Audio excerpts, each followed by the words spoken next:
Catequesis en Familia, con el padre carmelita descalzo Javier de María Moreno.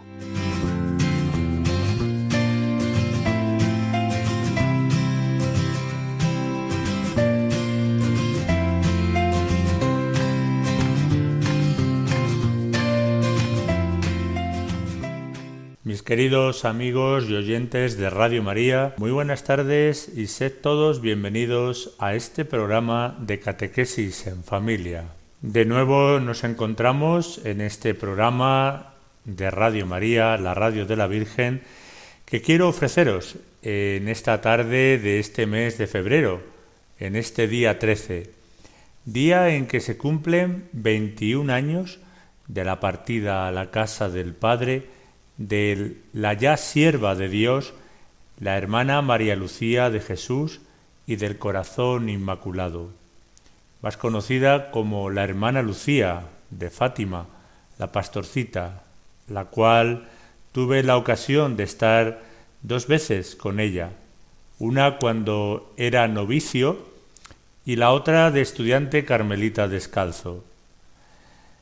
Recordamos hoy en este día 13 a esta carmelita descalza que está en proceso de beatificación y que muy pronto, Dios mediante, veremos en los altares. Permitirme que nos encomendemos a ella en este día del aniversario de su tránsito al cielo, a la casa del Padre, haciendo junto conmigo la oración para pedir alguna gracia y la beatificación de esta hermana nuestra en Jesús y en María, Nuestra Señora de Fátima. Oración para pedir la beatificación y canonización de la hermana Lucía. Padre misericordioso, tú enseñaste a la hermana Lucía a dejarse conducir con humildad por el Espíritu Santo, siendo obediente a tu Santa Iglesia, y le confiaste la misión de recordarle al mundo el poder del perdón que ofreces a todos los hombres en el cuerpo y sangre de tu Hijo resucitado. Haz que aprendamos de ella a confiarnos al corazón inmaculado de María, a fin de que nuestro corazón, renovado por el Espíritu, sea conformado también con el de Jesús, y así purificados podamos volver hacia ti nuestros ojos y adorarte con todo el corazón, y de este modo seremos testigos de tu compasión y constructores de la paz que ofreces a tus hijos. Por intercesión de la hermana Lucía, concédenos la gracia que te pedimos, y beatifica a tu sierva fiel, para gloria de tu nombre y beneficio nuestro.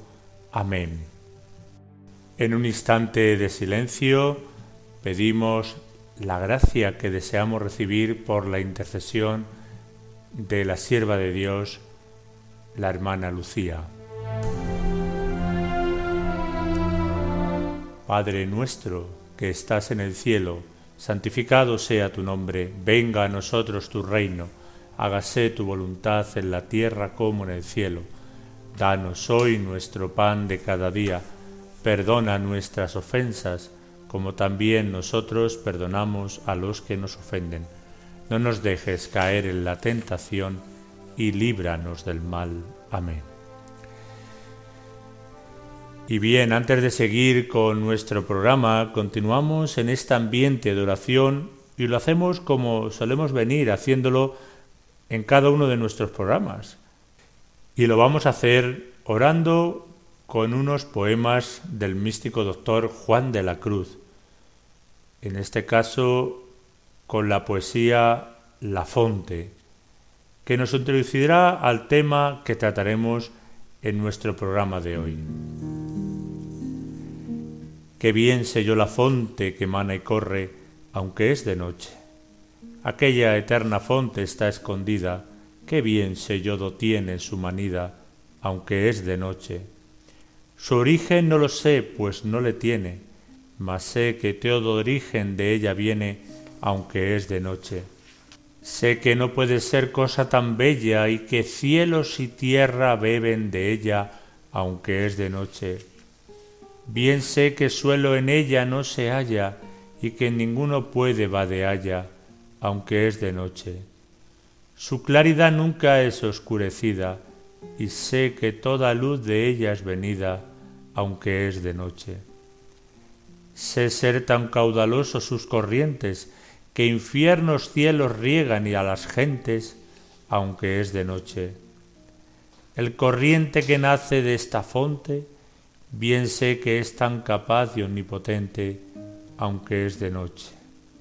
El corriente que de estas dos procede, sé que en ninguna de ellas le precede.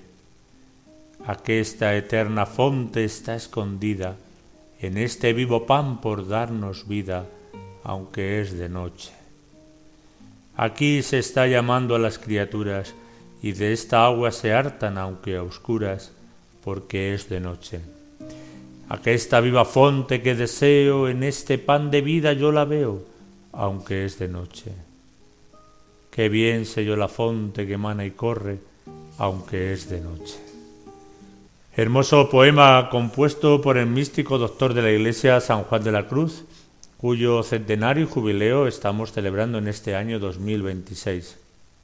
El santo en estos versos nos invita a buscar a Dios en los momentos de dificultad, en que parece que todo se va al traste en el interior o se hunde, como los discípulos cuando estaban en la barca. Él, Dios, está siempre ahí, aunque parezca que duerme, en el interior, y en la Eucaristía y en su palabra viva, siempre, nunca nos falta del alma.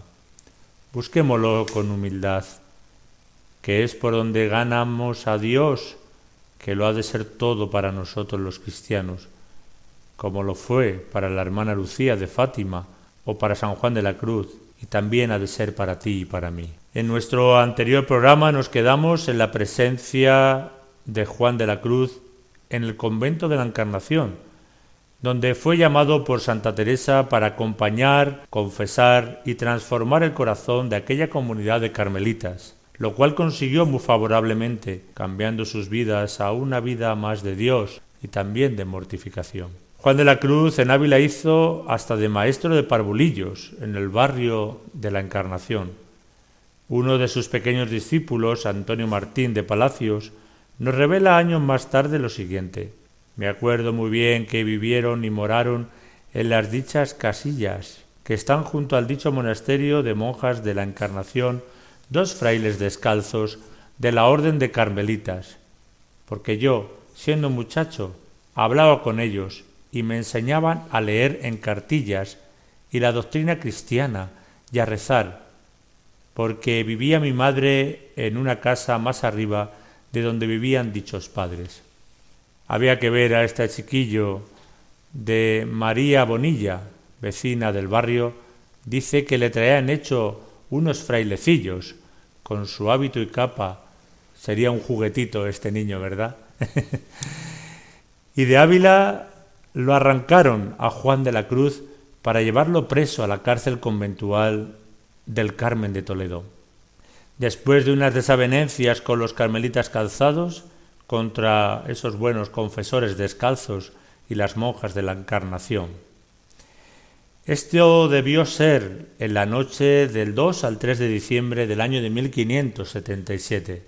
El padre carmelita calzado Hernando Maldonado, con gente de pueblo y armada, irrumpen en la casita de la Torrecilla y maniatan a Juan de la Cruz y a su compañero Germán de San Matías.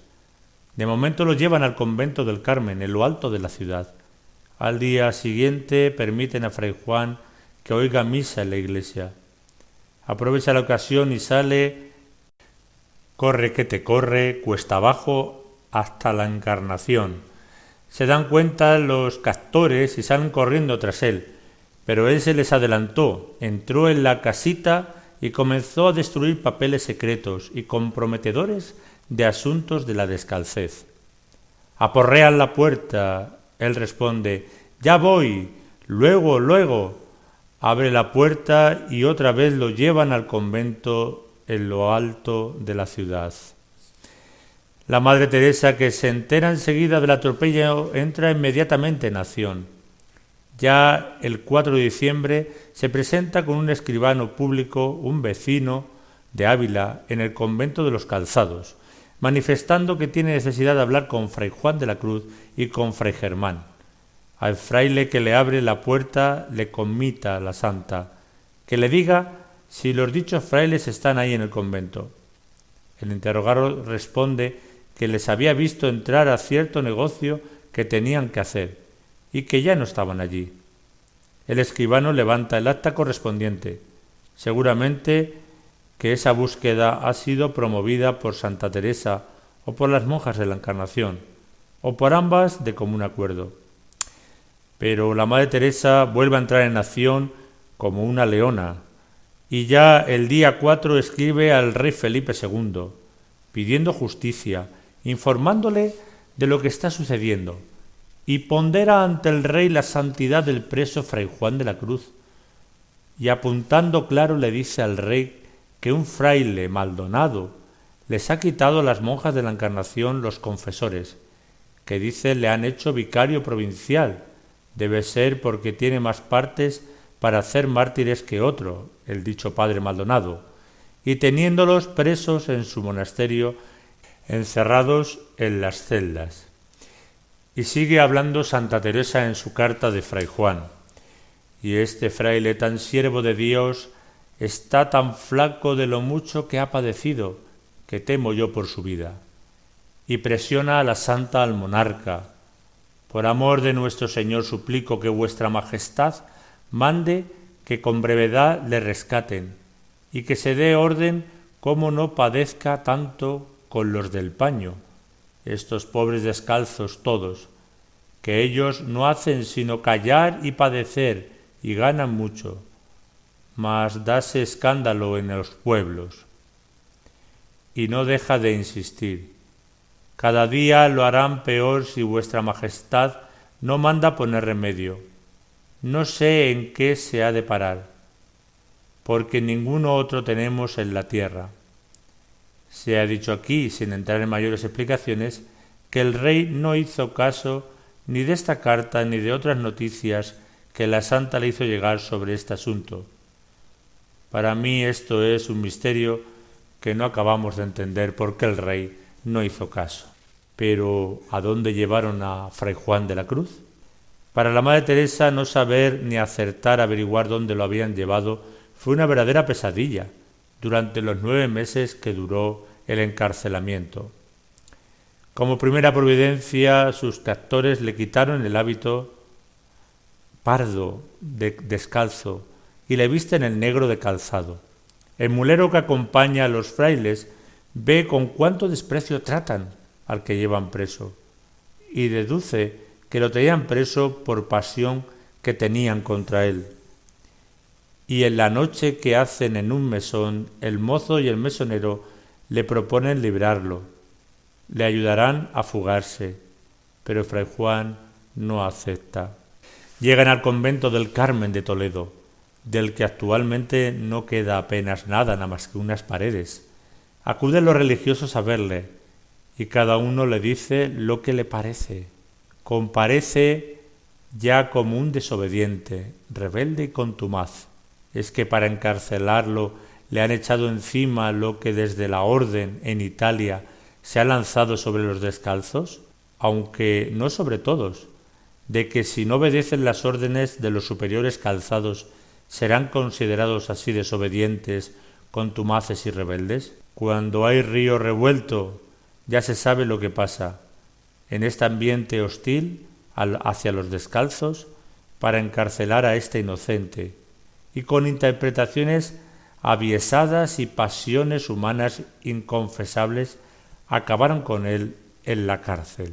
Fray Juan, tan poquita cosa en lo físico, es fuerte como una roca y afronta la cárcel con valentía, haciendo uso de su sagacidad y otras dotes. Sabe administrar su silencio, de modo que termina por llamarle lima sorda, que así se dice la que está embotada con plomo y hace poco o ningún ruido. Lo de lima sorda no podía ser otra cosa sino verle invencible en el padecer, en el sufrir y en el callar, a ejemplo de nuestro Señor Jesucristo. Así se interpreta este apelativo, quien da la noticia de que así lo llamaban. En la cárcel conventual que había en Toledo, como en otros conventos, conforme a las constituciones, estuvo 2 meses, pero llega a Toledo la noticia de que Germán de San Matías, preso el mismo día que él, se ha fugado de su cárcel. Entonces hay que meter a Fray Juan en otra cárcel más segura, de la que no pueda escapar, aunque quiera. Esta, que él llamará después su carcelilla, era como un hueco en la pared, poco más o menos como una sepultura, pero mucho más alto, sin luz. Solo tenía un agujero de ancho de 3 dedos, que había bien poca luz. Todos estos detalles nos lo da el biógrafo del santo, su primer biógrafo, José de Jesús María Quiroga, toledano, y describe la cárcel tan estrecha, diciendo: por haberla visto no sin harta veneración, por lo que se sabía que había sucedido en ella. Pues aquí, en este lugar tan estrecho, pasa estos meses en la soledad más sola, en la contemplación más profunda, sujeto a privaciones de todo tipo, a las penas propias de los encarcelados según las constituciones de la orden. Dentro de tantos sufrimientos propios de la cárcel, una de las que más le hizo sufrir en todo este tiempo fue cómo él mismo lo confesó diciendo: a ratos me desconsolaba pensar ¿qué dirán de mí? Que me he ido volviendo las espaldas a lo comenzado y sentía la pena de la Santa Madre. Y Teresa sigue con su pena de no saber dónde lo habían llevado preso. Y habla a unos y a otros para ver de dar con su paradero, y en un momento dado, después de tanto afanarse, con unos y otros escribe: yo le digo que me estoy deshaciendo por no tener libertad para poder yo hacer lo que digo que hagan. Y desde luego hubiera sido algo memorable que la Madre Teresa se hubiera presentado ante el rey y lo hubiera convencido para que diera orden de que soltaran al santico Fray Juan.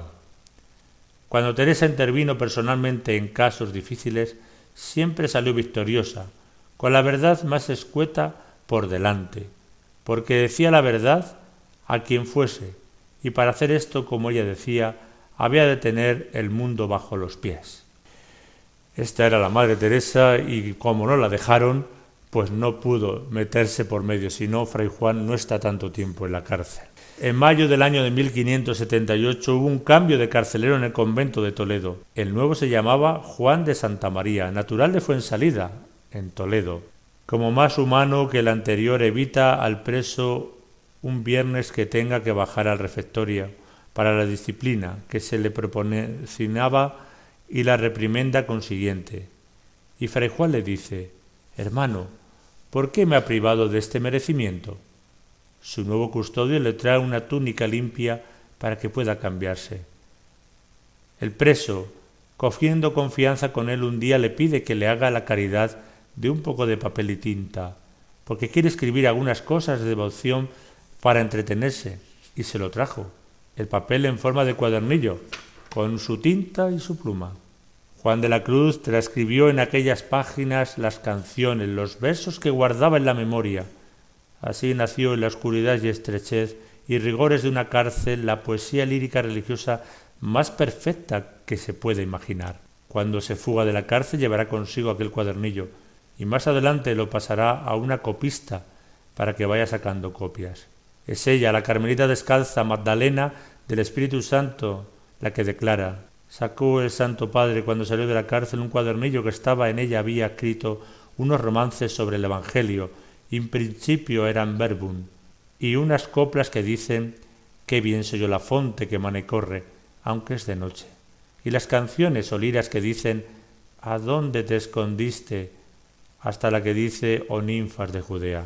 Esta copista, esta Carmelita descalza, nos transcribió estos romances que el santo había escrito, y también La Fonte, ese poema que hemos meditado o reflexionado con él a principio de nuestro programa. Por eso el que quiera conocer un poquito más a San Juan de la Cruz, yo le invito a que vaya a sus poesías, pero no a leerlas, sino a meditarlas, a hacerlas vida, a encontrarse con Dios. Y veremos ahí cómo Juan de la Cruz, en ese romance o en ese cántico espiritual, en esos versos, o también en esa fonte que emana y corre, encontraremos ahí al santo Juan de la Cruz. En la cárcel nacieron 31 de las 40 canciones del cántico espiritual. Ahí nacieron hasta O ninfas de Judeas. En ese momento de precariedad, en ese momento de oscuridad, de noche, nacen los versos más hermosos de Juan de la Cruz. En ese papel, esa tinta y esa pluma que le proporcionó el carcelero que tuvo más caridad con él. Bien, pues con esta confianza que cogió Fray Juan de la Cruz, le pide que le deje la puerta de la carcelilla abierta y que él mismo irá a verter el servicio que se le pone para sus necesidades. El carcelero accede a la petición. Otro día hace Fray Juan una petición más a su carcelero. Le pide unas tijeras, aguja e hilo para remendar un poco el hábito. El día 14 de agosto de este año le visitó el prior Hernando Maldonado, aquel que lo había apresado, que es quien le ha traído preso a Toledo. Entra el prior y Fray Juan, que está de rodillas, no se pone de pie. El prior le pregunta: ¿por qué no os levantáis viniendo yo a veros? Responde Fray Juan: no me he podido levantar tan deprisa y creí que era el carcelero el que entraba.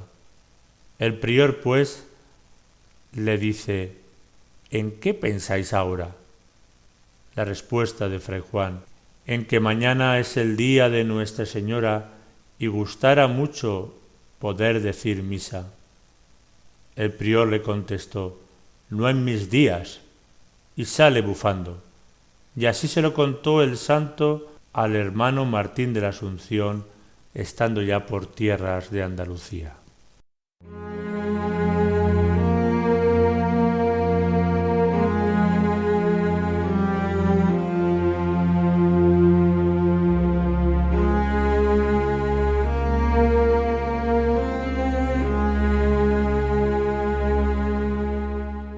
Como habéis podido escuchar, mis queridos radioyentes, la vida de Fray Juan de la Cruz fue en esta etapa una de las más duras que las anteriores, la prueba de la cárcel, de la noche oscura. Y en vez de alejarse de Dios, lo que le hizo fue encontrarse más con Él, el que naciera un nuevo Fray Juan de la Cruz. ¿Cuánto tenemos que aprender de los santos para nuestra vida de cada día, de cómo proceder en las circunstancias adversas que nos ponen a prueba la fe y todas aquellas cosas que vienen? Nos quedamos aquí, mis queridos amigos. En el siguiente programa continuaremos con la vida de Fray Juan de la Cruz, ya en el mes de marzo, Dios mediante. Esta vida tan apasionante, tan llena de Dios, y que tanto nos ha de contagiar en este su año del centenario. Por ello os invito a que si podéis leer alguna biografía del santo o sus escritos, que son un poco complicados por su profundidad, pero no por ellos menos enjundiosos para alimentar nuestra alma. Pero si podemos nutrirnos con sus poemas y biografías, ya que todo ello nos invita a acercarnos a Juan de la Cruz, a los santos, y que nos llevan a mirarnos en Dios. Bien, mis queridos hermanos, me despido de todos vosotros hasta el próximo programa, si Dios quiere, que será el próximo mes de marzo, Dios mediante. Pues hasta entonces me despido de vosotros y os recuerdo que podéis volver a escuchar este programa a través de los podcasts de Radio María, o también podéis llamar para recibirlo al teléfono 91 822 80 10. Repito, 91 822 80 10. Y para aquellos que queráis enviarme vuestras sugerencias a este programa de Catequesis en Familia que un servidor dirige, lo podéis hacer al correo electrónico catequesisenfamilia2 @radiomaria.es. Repito, catequesis en familia 2, en número o cifra, @radiomaria.es. Pues mis queridos amigos y hermanos de Radio María, os deseo que paséis una feliz tarde en compañía de la Radio de la Virgen. Que la Santísima Virgen del Carmen y San Juan de la Cruz intercedan por todos vosotros. Gracias por estar ahí y por vuestra fidelidad a Radio María. Que ella, nuestra Madre, os guarde y os cuide, y os acompañe siempre, y que la bendición de Dios Todopoderoso, Padre, Hijo y Espíritu Santo, descienda sobre vosotros y os acompañe siempre. Amén. Hasta el próximo programa, si Dios quiere.